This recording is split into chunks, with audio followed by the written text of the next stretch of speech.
సాక్షి పత్రికని YCP అభిమానులే చదవట్లేదు. ఆ సాక్షి పత్రికలో వచ్చినటువంటి ఏదైతే ఈ బస్సు ప్రమాదానికి సంబంధించినటువంటి వార్తని, అది బెల్ట్ షాప్ గురించిన వార్తని ఇవాళ 'ఆంధ్రజ్యోతి' రాయడం ద్వారా, అట్లాగే తెలుగుదేశం అనుకూల మీడియా అంతా హైలైట్ చేయడం ద్వారా, లేదా తెలుగుదేశం వాళ్ళు ప్రెస్ స్టేట్మెంట్ రిలీజ్ చేయడం ద్వారా చర్చకొస్తుంది తప్పించి, లేకపోతే ఎవడు పట్టించుకునే ఉండేవాడు కాదు.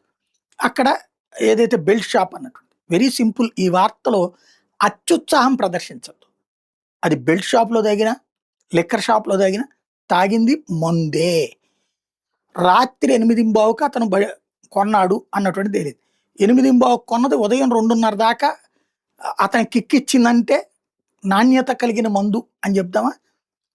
ఇంకోటి, అది మందు తాగడం అన్న దాని వలన జరిగిన ప్రాణాపాయమే కదా ఇది. ఆ మందు తాగినోడి అత్యుత్సాహం వల్ల జరిగిన ప్రమాదమే కదా ఇది.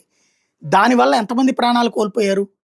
ఏదో బెల్ట్ షాప్ అన్న ఒక్క పదాన్ని పుచ్చుకుని ఇదంతా కుట్రలు, కుతంత్రాలని ఎందుకు పనికిమాలినటువంటి చర్చ?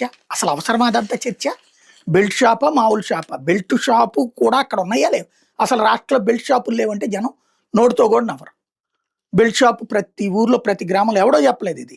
మన నీచేతి నీచి పత్రిక నడిపి రాధాకృష్ణ గారు రాసిన ఎడిటోరియల్ కాలంలోనే ఉంది. దాంట్లోనే రాసుకొచ్చారు. ఇంకెవరికి చెప్పాలా? ఇంకెక్కడ చెప్పాలా? దాంట్లో ఎమ్మెల్యేలు తింటున్నారని కూడా రాసుకొచ్చారు. క్లియర్ కనబడుతుంది వేలాలేసినటువంటిది. ఎందుకు ఇంకా దాంట్లో నాటకాలు ఆడటం? దాని గురించిన వార్తల విషయంలో ఎంత తక్కువ మాట్లాడి ఎంత ఎక్కువ పని చేస్తాడు, పరిహారం ఈ వ్యవహారాలు చూస్తే బెటర్.